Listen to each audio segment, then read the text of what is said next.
Hey, everybody. Welcome to Emerge Virtual Cannabis Conference, Day 1. This is Charles Warner and Patricia Miller, your friends from Cannabis and Tech today. And we have a very special guest today. Joining us is Jason Gann. He is a comedian, an actor, a businessman, an entrepreneur, an all-around pretty awesome guy, and the star of the cult favorite TV show, Wilfred.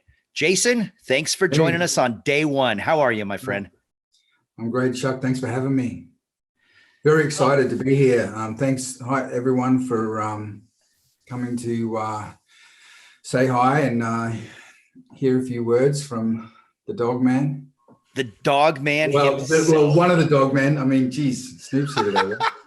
I know. I wonder if we'll have on the floor like you and then Snoop, like, you know, just that would. Someone said the other day, we want to get you and Snoop together. I said, well, look, just make sure that he sees Wilfred first, right? Yeah. It makes a big difference when you, meet someone. I can always tell the moment I've met someone and they know who I am, that I'm with Wilfred forever. I'll know straight away by looking in their eyes if they've seen the show or not. I'll just know it, right? And it will just be like either this, holy shit, like I've been affected by you and this performance for so long, this is a significant meeting, and the other is just sort of glazed over like, yeah, it's great, that's it's fantastic what you. But it can also turn into, when she's talking to someone of like the Snoop stratosphere, it can be like, hey, so they tell me you got this thing in a dog suit or something. It's like, okay, I don't want to be in that space necessarily when I'm coming. Tell the audience. And by the way, if I had to guess if Snoop has seen it, I'm going to guess yes. Now, this is not an official opinion or anything. This is just me guessing. But yeah, there's a lot of people that saw the show and really, really loved it. Like, you have this massive following. Can you tell the audience a little bit about just kind of, the show? Because that's going to jump off into the discussion. Yeah, well, the business. It was, look, it started way back in 2001. Where basically it was sort of a bit of a joke. A friend of mine, I was sleeping on his sofa. He just come home from a date where he got cock-blocked by a dog. And I just, we're pulling bongs. And so we were just improvising as young actors do. And I was this dog like De Niro and Meet the Parents, interrogating this new date for this girl. Well, it just took off, it resonated. Strangely enough, it started as a joke, and the cannabis company started as a joke as well. And it's just sort of amazing, the whole journey of Wilfred, how it was just so organic, from a conversation. It rolled, and it's become this. The TV show did 2 seasons in Australia.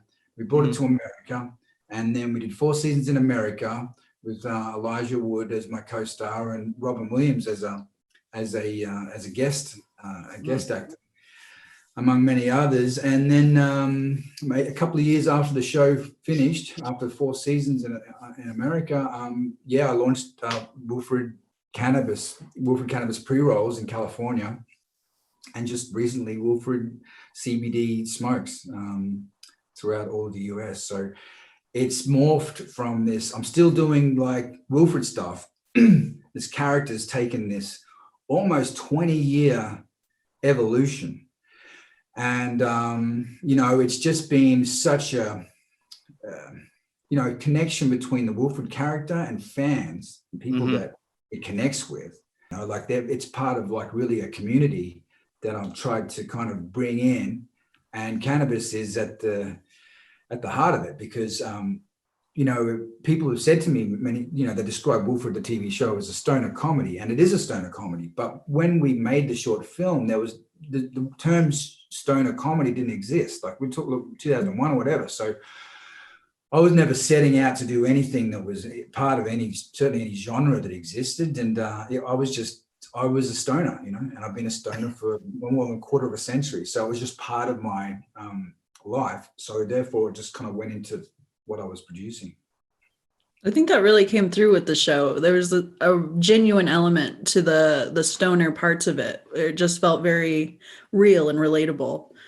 And then I think you've used a lot of that connection to sort of build the same connection with Wilfred CBD. Was that sort of part of your marketing strategy? Yeah, well, when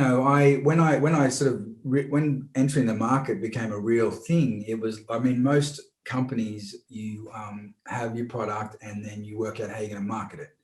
Whereas with me, it was kind of the cart was before the horse. I had a vision of how I wanted to market it. And that was to make Wilfred the Marlboro man and the most interesting man in the world, and like bring that cool factor that he had, plus that but Wilfred's always been tough. So I had to find out what the product was going to be, and I ended up, after looking at different things, landed on pre-rolls in the cannabis space and now smokes in the hemp market. But I definitely had to factor in what my audience, what those fans love about Wilfred, what they appreciate about Wilfred. I've always had a very clear connection with the fans, even though let's forget fans, my audience, because I'm a theatre actor, was for many years beforehand. And you form relationships with each audience and you form a connection with your live audience. And entering the TV world, film and TV world, it's easy to have a wall because you shoot it this time and then it's cut together and someone sees it a lot later. How do you have a connection with them when it's happening? But I would feel what my audience was feeling, or what I hoped they were feeling, as I was shooting this stuff and as you gauge each performance. So I was very aware of that going into doing marketing these brands, these cannabis and hemp brands, or one brand. And it had to have the same artistic credibility. It had to be from the same tone of both the shows, keeping in mind also that the two different shows, the Australian series and the American series, were also very different shows, very different tonally.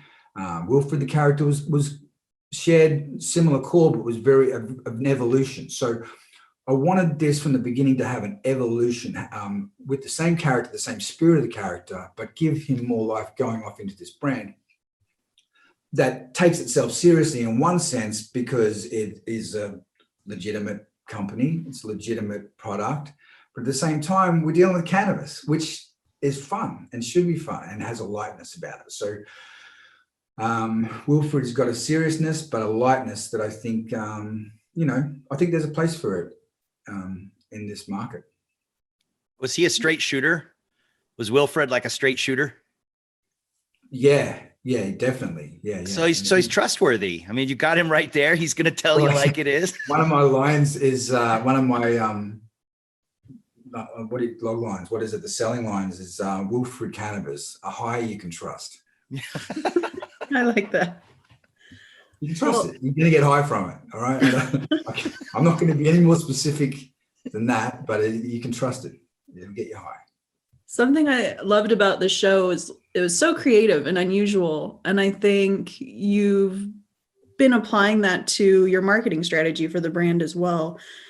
Something you were kind of mentioning earlier was that you recently did some advertising where Wilfred is an astronaut. Can you tell us a bit about that?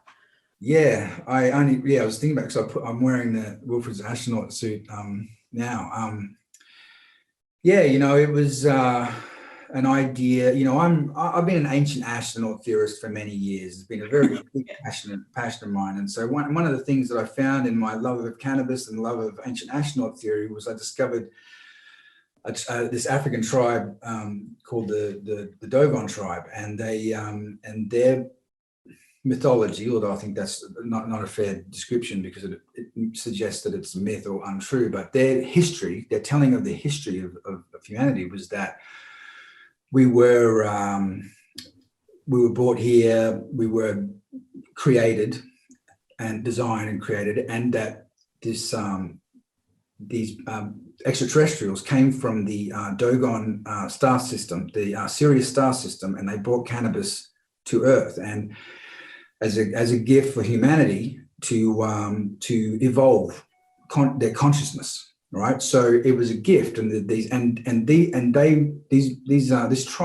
Dogon tribe spoke to these extraterrestrials, and they passed on this information for years, and they spoke about the Sirius star system, and it wasn't until like the 1970s that human astronomy actually proved them true with what they'd said many, many years ago. They had this understanding of star systems that you just can't possibly know from looking at the stars. That has to be given to you as information.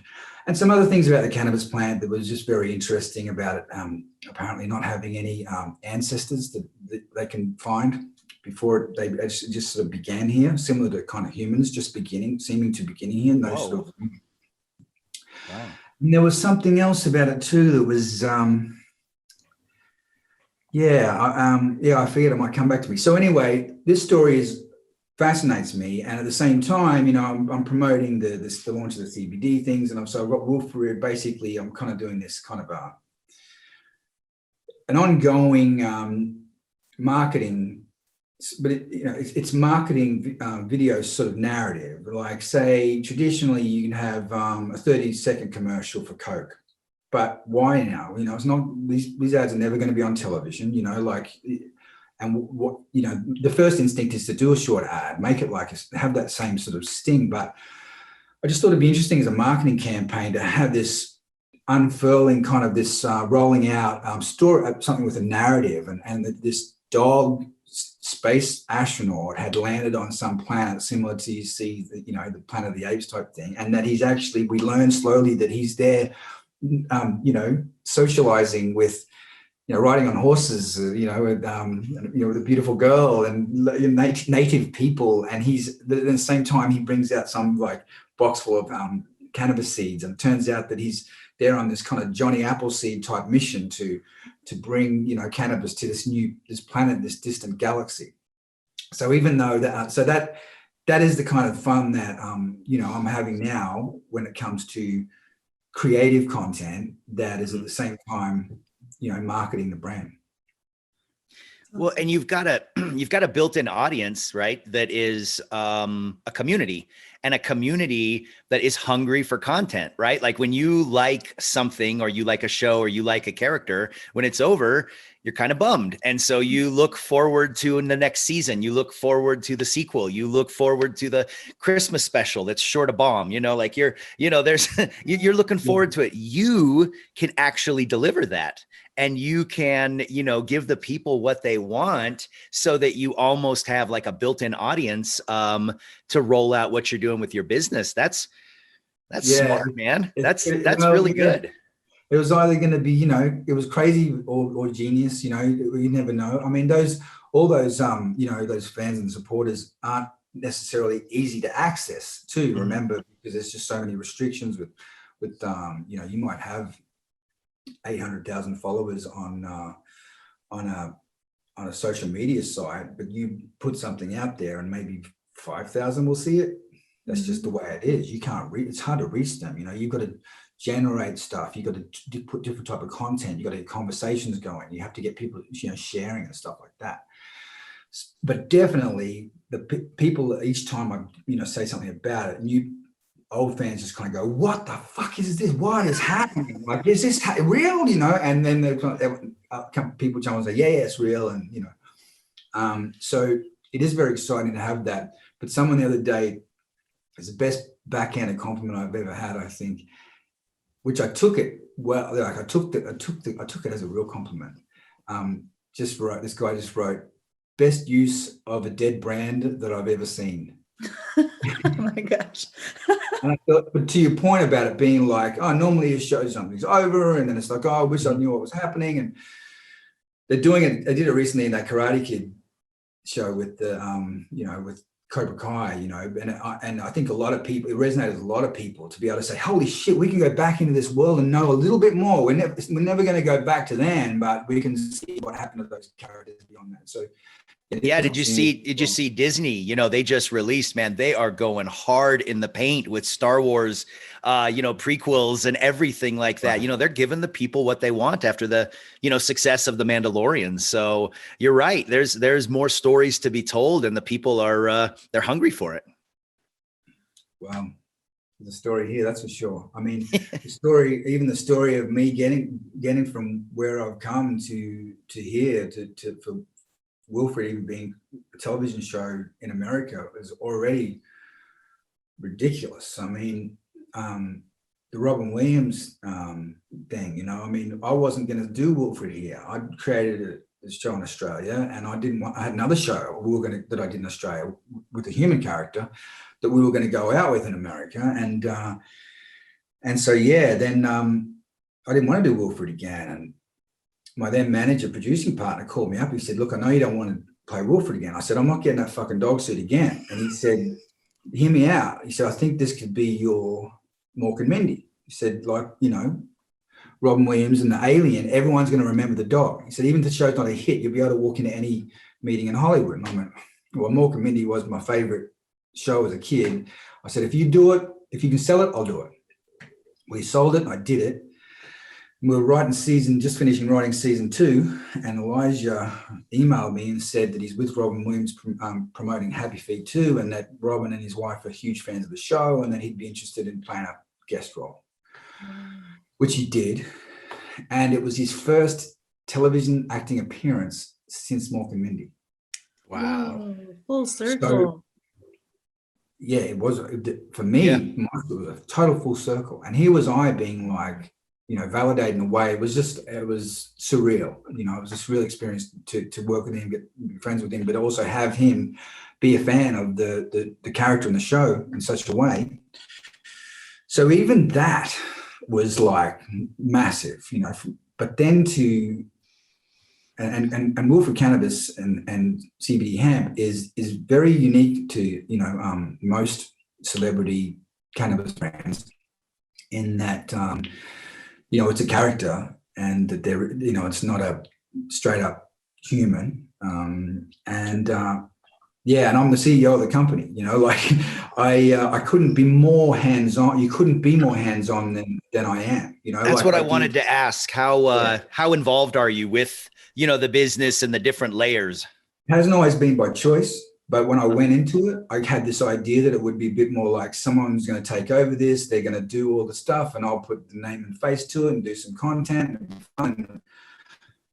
But, you know, a couple of early contracts I almost was looking at, it was like reminding me of my old television contracts. And I'm like, I can't work like that anymore. Like I don't know how many chances I'm going to get. Like I've got to so I held back from that. I just found another way, and I started doing things myself. You know, I say, I want to do pre-rolls, but indoor flower was just way too expensive. And then Jared Kyler was good enough to give me some of his time, and he recommended good sun-grown, so outdoor flower, and it was more affordable. And I'm like, well, shit, if it's still good. I mean, because pre-rolls were known to have a lot of, you know, biomass, a lot of crap in them. Filler, yeah. Trim, etc. And so I basically got a manufacturing license in California. I procured the flower from Yolo County outside Sacramento. I designed the packaging and shot some, you know, did some the marketing. And then it was all because, you know, I was bootstrapping this thing. I didn't have a lot of money, and it was I actually sold my apartment to bankroll it, and so I was actually, everything was kind of like, it cost a lot of money, you know. So you end up thinking, well, how can I do this? And at first it was like, you know, this is what other people do.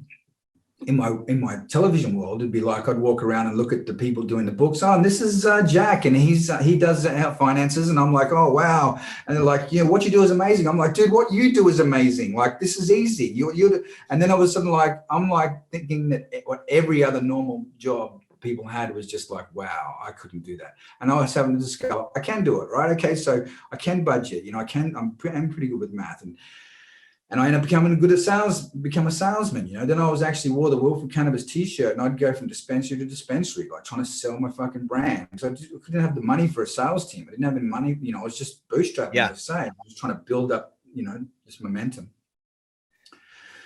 And that's what I did, you know. And so then, so I got to know every part of the process. I haven't done every part of it, but, you know, and now I go to dispensaries, right? So at first I had this idea, well, if a dispensary is willing to buy X number of packs, then I'll come and do a Wilfred appearance, you know. Yeah. Like I had this value of it as being up in around the 20 grand mark, you know, a 10 grand mark. They're ready to buy it. Soon when I discovered how hard it is to get into dispensaries, it was like, if you carry my brand, I don't give you like 10 fucking packets, Wilfred will turn up at your fucking door, right? so I developed this thing where I would go to stores that were carrying me and carrying us, I do, basically people do demos. They get a sales rep to do demos for 3 hours. Well, as Jason, I'd rep the brand. And then I'd go in at the end of it, jump in the suit for half an hour and come out and take photos with the bud tenders and the diehard fans. And at the same time, I was getting to know every part of their job, and getting to know the people who are doing this, and I get to know the cultivators, every element. And so really felt like I'm part of this industry. Definitely kind of earned my stripes there. You know what you sound like, Jason? You sound like an entrepreneur. You know what I mean? Like having to hustle and having to do a lot of different things. I think, you were talking about community earlier. That's one thing that probably everybody watching this right now, and everybody who's going to learn about your brand, they're all part of this community that really works their butts off, like just because you're in the cannabis business doesn't mean you just sit back and wait for the money to roll in. You got to get out there and hustle. And it sounds like you're really doing that, like a true cannabis entrepreneur. Thank you. Definitely that entrepreneur, definitely that community spirit. I mean, the dispensaries where I rocked up and put on my sweaty dog suit, I kind of feel like, those stores will always be loyal to the brand, because the people on there, they're my friends, I mean, I always have time for my fans that write something to me, and I'll write something, connection back, and some people will be surprised by it, but it will be as much as I do, because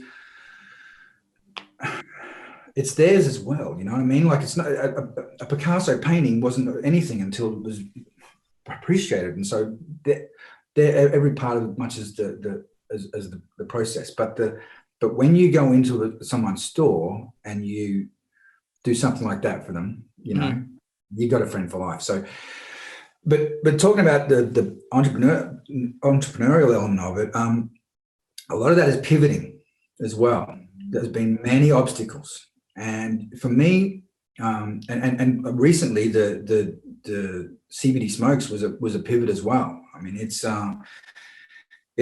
I mean, there's a small margin in pre-rolls, and it was and some things change. Like when I wanted to enter the market, there was these looming Californian regulations that I was saying is going to end white labeling, right? So when these regulations that are all written out there, they would they sort of announced them before they may drop. It's gonna happen. No, all white labeling is going to end in California. So, and I wanted to enter doing white labeling, and so everyone was sort of too scared or worried what they're going to do with the white labeling companies, partnerships they had. So they were nervous to get to another one. But I was gonna get in there no matter what. So that's when I found the other way around. I got a shared use facility license where I was actually manufacturing. And so that's why I was actually in there with the nuts and bolts of it. And then recently, having a pivot again. I mean, just before COVID happened, like the company was really, our focus was brand licensing, right? So bringing a brand to companies that either had the capability in each state, capabilities to, they were either making a pre-roll that wasn't maybe selling as well as they would like it to make it, or they were doing other stuff in the industry and they could easily expand into the pre-roll game, and then they would kind of use the brand to license, and then that brand would help get in a lot more stores than their own brand, Bob's Weed might.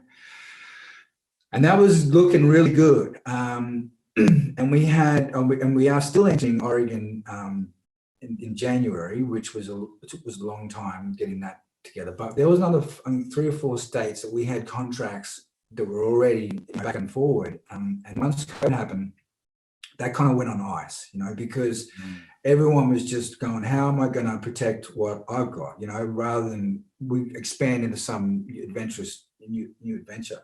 And also, I don't think anywhere there's a shortage of there's a huge oversupply of weed in America. I don't think so. In Canada there might be, but Oregon a little bit.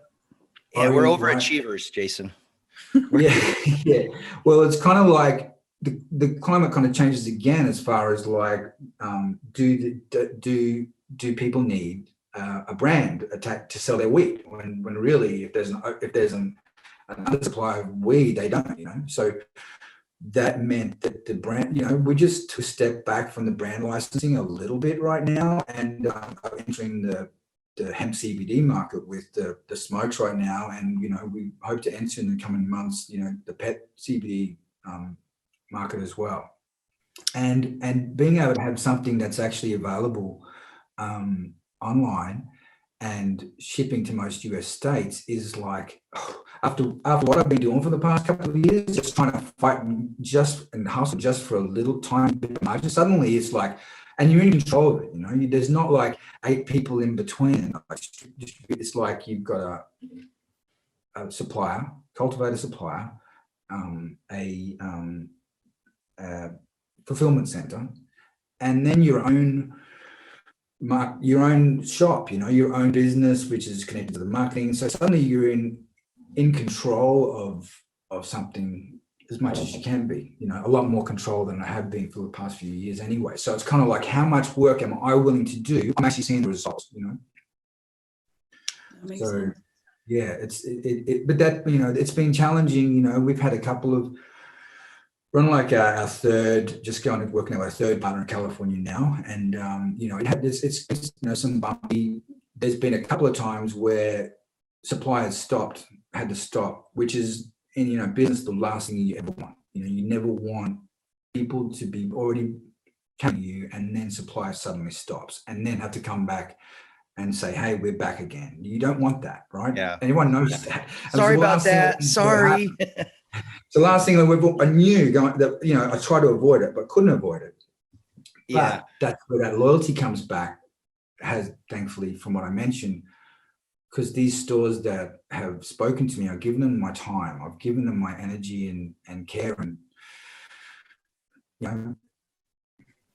me, and so they're like, anytime, as soon as you're ready, bring it back. We're always here. Just let us know when you're back. And we're actually about to launch just before Christmas in California, an infused pre-roll, a premium infused 1 gram pre-roll, which I've been wanting to do for so long. And so it is, it's flower, space dust concentrate, cannabis oil, and kief. And it's going to be really, beautiful creation. So what I'm trying to do in the bigger picture of the Wilfred Cannabis Smokes brand is become a specialist in the pre-roll smoke field. So I've already got the, I don't know if I'm around, but the sativa indica hybrids, which is the red, blue, and green. They've been out for a couple of years now. Now we've got the golds, which are the CBD smokes, and then I'm coming out with the black, which is the premium infused pre-roll. So, if I can get that in other states and expand, and who knows how I'm going to get there, whether the laws are going to change. My wife said recently, what's going to be best politically for the company? I said, I have no fucking idea. There's going to be good things and bad things, whichever way it goes. Not even worth thinking about. We just go forward. Right? We just work on today's problems, overcoming today's. I don't call them problems in the company. We're going to call them challenges. Today's challenges. How are we going to overcome them? Tell us about your CBD. Your relationship, do you have like a ritual? Because we actually have the USA CBD Expo is here with us. So you've got a whole bunch of CBD fans, that are watching this here. Tell us about that. And is it true? Do you have pet treats that are CBD? Well, no, we're working towards it. Okay. It's definitely been an agenda for a long time. But being our people love their pets. People love their pets. They do. Well, it's interesting. Like, I got a lot of pressure right when I was entering the cannabis space to do the CBD pet stuff, and with some people that I really went into business with, and it kind of became a sticking point why we didn't actually go into business. So I was determined to go into the cannabis space first. Mm-hmm. And they were like, the margins aren't in cannabis. The margins are in the hemp, the CBD. And I was like, I just felt like and I guess it comes back to your point about the character before and about what people know Wilfred as. People expect to see Wilfred to be the party guy who does have a sensitive side. And I just knew that I couldn't come out the gate with a pet product with Wilfred, clowning around, because people take their pets. It's different. People take their pets and the CBD. I mean, they want their pets to live as long as they can and be, pain free. They don't live as long as us. We want them as long as we can. So it's not a joke kind of, whereas it wasn't the party element that I wanted to come up with the cannabis company. I just also thought that, we'll be coming out with the cannabis first, has some credibility, give me some credibility. And then when it's like, okay, now we get a bit more serious and we talk about, pet CBD and how it can help. So we're not there yet. We were probably, a few months off doing that, but we did, enter the CBD smoke world. And what we've tried to do there is obviously I'm experienced in the pre-roll round. There's sort of two different markets. There's the hemp, there's a CBD pre-roll still, where they're actually made like cannabis pre-rolls, and then there's the cigarette type smokes. And I discovered that I know pre-rolls are very expensive to make, and that the margins are very small. But I also discovered that the cigarette types had a reputation of being pretty shit, that they had a lot of biomass in them, and they just wasn't a good smoke. And market research, we kind of discovered the same thing. So I wanted to bring what I brought to, my pre-rolls, which is 100%, flower, that there's none of that in it. And that you can, and with lab tests. And so we found these really good guys down in Tennessee, and that's where it's from. And just the CBD levels, between 80 to 100 milligrams per smoke, which is up to 2,000 milligrams of CBD per pack and 20,000 milligrams CBD per carton. And as far, if you're into just the CBD is it's smoking, but it's almost instantly into your bloodstream. So the CBD hits you before nearly any other method. And it's, as far as value compared to other products, if you look at bang for your buck, there's a lot of CBD in these smokes. Now I had a few different things I was thinking of at the same time that I wanted to say, and then I forgot all of them. Yeah, so we're definitely in the CBD market. I'm trying to bring that same kind of working class, thing. There's also, as you would know, CBD. You're not allowed to label it a cessation product. That's what I was going to ask you. To stop smoking cigarettes. Yeah. But it because it's just because it's not regulated by FDA and all that sort of stuff. But there are scientific studies that do say that it does help with quitting nicotine. And in my own personal experience, I was a chain smoker every time I'd been making Wilfred. Smoked a lot of cigarettes and knew they were bad for me. And I stumbled upon the magic of CBD in a funny way. I was getting a lot of samples from this farm that I ended up going with of cannabis, of flower. And I just had to smoke it and decide what was the best one. And that was what was going in the pre-rolls. It was a lot of fun. But one of the things I was given was like CBD flower. And I was like, what the fuck my first thought was why? Like, why am I going to smoke that? This doesn't get you high, right? So like near beer. Yeah. So, you throw it at the back behind the stereo. So, it doesn't get mixed up with the good stuff and then leave it up there. That was the way I thought. And then when later on, it was kind of like, I'm staying short. It's like, let's have some of that. That's what it's like. Mm-hmm. Okay. Tastes great. Smokes makes me feel like I like to smoke, right? I like it. it feels good. And I'm not like, I can still function, right? And so what I started doing was smoking CBD flower in the morning, and when I needed to do like budgets and contracts and stuff like that. And then in the afternoon, when I was having more sort of fun kind of creative work, then I'd smoke the other stuff and get nice and high. So I discovered that it really did, and now I don't smoke cigarettes. I'll bounce between the two. And some people will be online there, talking about the CBD smokes, and they're like, oh, let me know when it's got THC. And I'm just like, oh, dude, well, let me know when you got it. I'm like, already got it, had it 2 years. You got to go to California though. But this is a completely different product. Like you're not doing it to get high. Like I want to smoke ongoing throughout my day. I like I like how it feels. I like it calms me down. And I need that break to reflect on my day. But I don't want to get high 8 times a day. I don't want to be like, holy fuck, who's that fucking calling me? What the fuck? I don't want to, that's fun, has its place, but I don't want that all the time, right? So in fact, I remember years ago, Dad's retaking up smoking cigarettes for that very fucking reason. I didn't want to be high all the time, but I wanted to smoke something. And so I started smoking these fucking cigarettes. Wow. Yeah, I went through something similar. I started using the Cookies G pin, which is a CBD pin.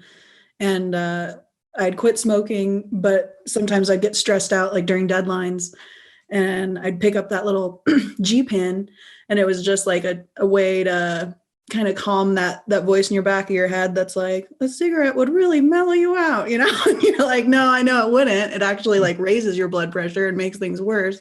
But the CBD is a nice way to be able to smoke throughout the day and get that calming feeling. And then, like you said, not have the anxiety if you're one of those people who weed might affect you like that sometimes. Yeah. So I can appreciate that. I can't speak to, the science of what cigarette tobacco does to your health. I've seen ads when I was a kid, but beyond that, really, I'm not scientifically minded or like, I'm not a doctor, right? But I've read enough to know that it's very bad for you. I just kind of feel it when you're smoking a lot. I can feel that when I'd be smoking the Wilfred, sometimes I'd be shooting like fucking scenes repeatedly. Like I'd give up in between seasons. I'd come back and I'm thinking, I only smoking the scenes, but it's like, no. And then I'm like chain smoking. I'm like, these things are gonna fucking kill me. I feel like my lungs are getting fucking, after years of this. I hate to think what's doing. But I've also read enough about smoking smokable hemp flower, and that they can't really find anything, that jumps out that is going to really hurt you. So all I know is, in my opinion, it's a lot better. Like it feels better to smoke it.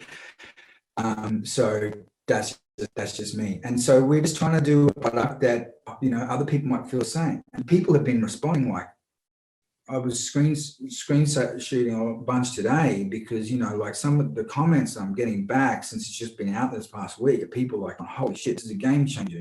Like this is, I'm totally going to be off. I didn't know these things existed, right? So we're in a kind of a good position in a way that we're pioneering a new, there are other companies doing what we're doing, and have been for, a few years probably, but, a lot of people still don't know about it. A lot of people don't consider that an option. They just think that smoking flower is somehow not like a fake or something like that, but there's a lot good about it. How do you see the Wilfred brand kind of growing and evolving? Well, I've said from the beginning that I want him to be the Colonel Sanders of cannabis, and long after I'm dead, I'd love, the Wilfred, face to be there, like the Paul Newman's own, source. That would be my ideal goal, and to, help the travel, journey through these next years and see the, evolution of the, of the cannabis world, and hopefully see it just be legalized throughout the whole planet. And I do really believe that cannabis can heal the planet. There's just so much to it that our human relationships with plants has already been is such a beautiful ongoing soul we're just soul partners throughout this life on this earth, and our particular relationship with cannabis is very, very beautiful, spiritual. So not only do I think that there's a spiritual element to the plant, that people can, like myself, can feel connected to the earth and the universe around them in a time where people struggle to feel connected.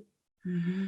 Not only do I think that the plant itself can help people in this way, just so many ways, in just like paper, by making hemp paper, instead of cutting down trees again, they use like a 1/6 of the land for sort of end deforestation, and hemp crops take such small amount of water, which is one of our greatest resources. So you can hemp seed protein is the most complete plant-based protein there is. And now I'm not going to get into the whole veganism and the cattle industry, stuff like that, but it's pretty clear that the beef industry is doing a lot of damage to the planet, and by reducing that, by just bit of capitalist, building up companies and beginning a competition with, if you had cannabis seed protein being an active part of people's diets, where there was more a plant-based diet, you're going to be doing so much good for the planet, but not only to the planet, but karmically to these, to these creatures that we are here, that are our partners. We love dogs, but for some reason we treat other animals as if they're just nothing. And so, I'm not going to get full into the veganism debate because, but I do think that it would be great to see.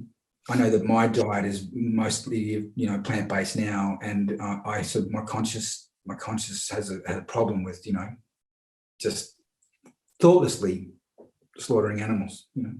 So I think that spiritually, agriculturally, there's just so many ways that the cannabis and hemp plants can just really transform this earth and human evolution. But then I go back to my story earlier about, how if cannabis was, this is when, okay, he's got the spacesuit on. This is when Jason loses. This is my loser section of my audience. But, like if you think about the cannabis plant, and like if it was given to us as some kind of gift as to help with the evolution of human consciousness, right? Now, if everyone can kind of understand science will tell you that when you have cannabis and it affects you, it's different things like slowing down the brain and the process, and left hand, right hand side, all that kind of stuff. But most people, when they really come to have a relationship with cannabis, experience something that's far more profound and real than that. And it comes back to some kind of soul connection to something that, in a time when people are treating, politics as religion, and so, there's just so many. We need to take some evolutionary step in our consciousness, and I think that cannabis can go a long way to do that. Not necessarily always getting high. The CBD, and I didn't even mention the medicinal value. Right.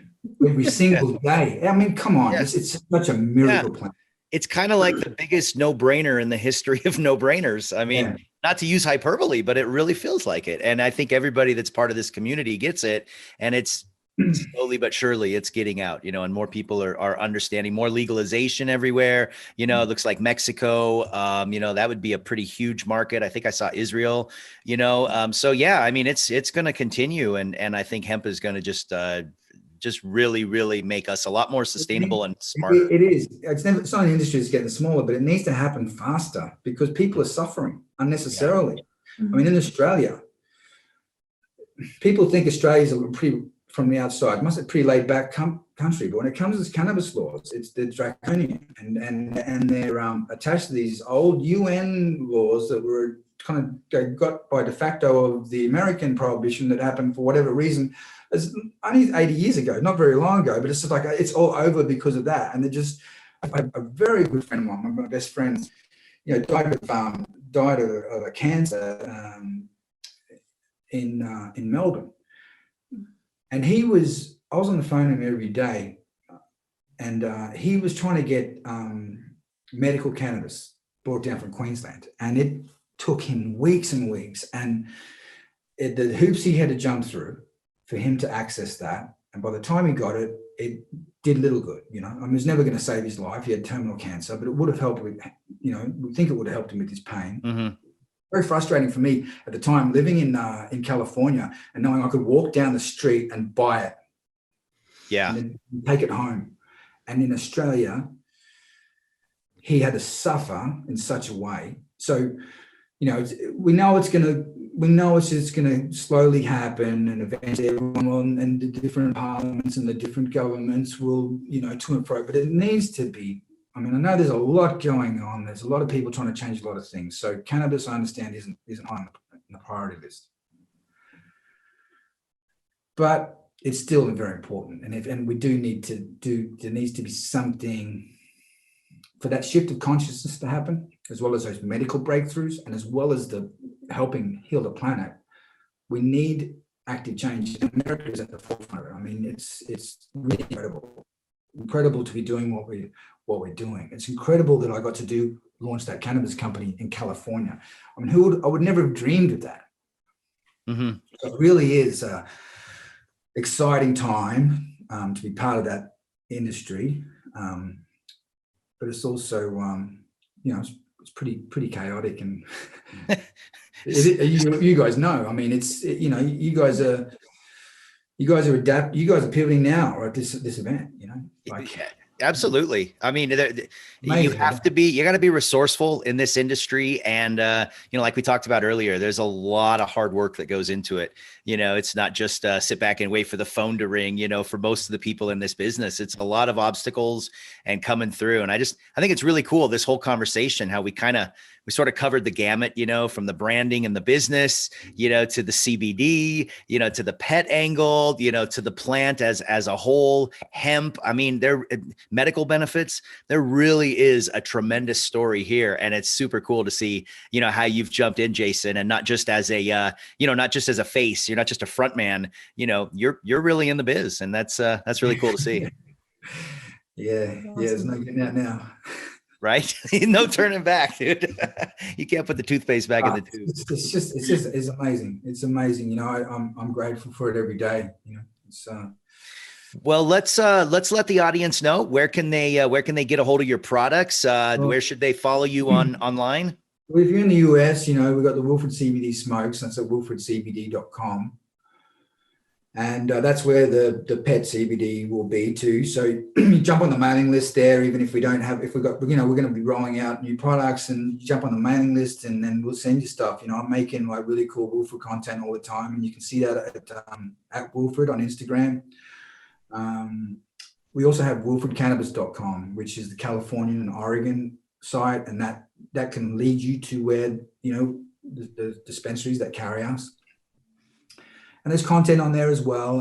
But I think Wilfred Cannabis TV at YouTube as well. I got a bunch, you know, I'm putting my ads on there, and I'm just, you know, I'm creating having a lot of fun. Yeah, pretty small budget, but it's you know, it's you just, restrictions help you, right? They make you better at what you do. And in tough times, it's that extra effort.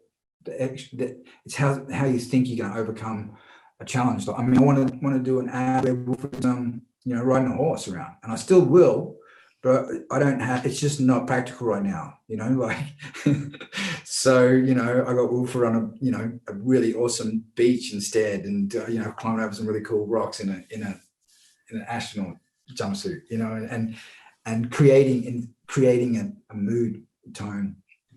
So that's you're committed. You're committed, and so is Trish here. Trish, she was so committed to this interview. She got a dog 2 days ago. She got a little lassie. I have been thinking about this interview a lot, oddly, holding the dog, because there's so many great moments from Wilfred that keep like popping back in my mind, and wondering what her little thought process would be. But that's kind of the magic of the show that you did. It was like I think it fulfilled that fantasy every pet owner has. Like, what if we could talk and hang out? Yeah. Well, I kind of remember someone once saying to me that, about talking about her dog. He's not a dog. He's not a dog. He's a human. He's a human in dog suit. He's a human. Dog. Like her saying that is kind of like, she just thought he was in disguise. Yeah, I got a dog, and she's her character kind of amazes me. They've got such unique characters, their personalities too. Like they're like us. Yeah. Like what? They're like the cannabis plant in a way. They're a sole partner. They've been partnered up with us for many years now, and they talk about the evolution of if you want to forget my theories about extraterrestrials, making us the end result of that. If you were to go to an evolutionary sense, then and what a theory, then the humans and dogs evolved to work how to work together, where we could help each other, and so they adapted to each other's particular special traits, and that's what happens with plants as well. Whether it's aloe vera or whatever, like whatever that element is that humans use, plants adapt to it, and plants are actually some of the most. They're just so intelligent that they're smart. Yeah. Way more smarter than us, and I've just I've only just dipped my toes in just how amazingly intelligent they are. That it's kind of creepy almost, but what are the plants thinking? They're looking at me now. I always want to know what would our pet name us? You know what I mean? We name our pets. What do they refer to us as when we're not there? What's our name to the pets? That would be pretty fun to find out what. They're a lot of fun. Yeah. Well, listen, man, this has been a hoot. It's really, really fun to talk to you. We'll make sure that we follow and keep track of what you've got rolling out with the business. And for Trish and myself with Cannabis and Tech today, Jason, thank you so much for joining us. For everybody here at Emerge, continue to enjoy the show. And this was a real pleasure. Thanks so much. Thanks, everyone. Thanks, guys. Appreciate your time. Bye. Today's episode of Cannabis and Tech Talks is brought to you by Quest. Humidity problems? Take control. Save energy, save time, and protect your investment. It's time to make your humidity issues disappear. Quest designs and manufactures the most powerful, most energy-efficient commercial dehumidification equipment on the market. They also partner with people in an array of industries, sharing their expertise to help their customers create the most productive environments possible. Environmental control equipment made better in the heart of the USA. Quest Commercial and Industrial Dehumidifiers. Visit questclimate.com to see their lineup of products.